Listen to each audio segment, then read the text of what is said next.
Today's verse is James 4:7, and it says, "Submit yourself then to God, resist the devil, and he will flee from you." Some translations say, humble yourself before God. And I love that because James is not giving us a formula. He is calling us back to a posture. He is writing to believers struggling with conflict, pride, selfish desires, and divided hearts.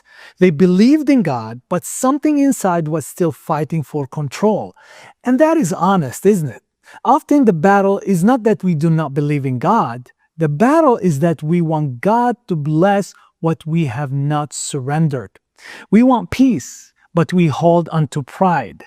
We want freedom, but we keep feeding compromise. We want healing, but we keep protecting the wound. We want victory, but we still want control.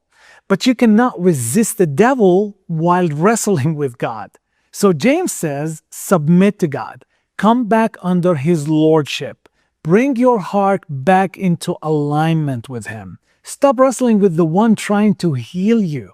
Submission is not God crushing you, it is God freeing you. Then James says, resist the devil.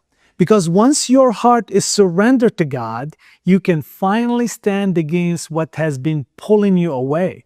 You cannot defeat what you keep feeding, and what you refuse to surrender will eventually try to rule you.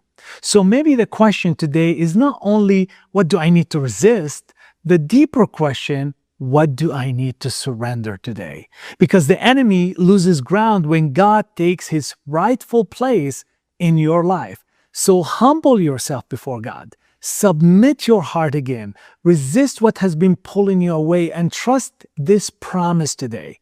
The enemy will flee in Jesus' name.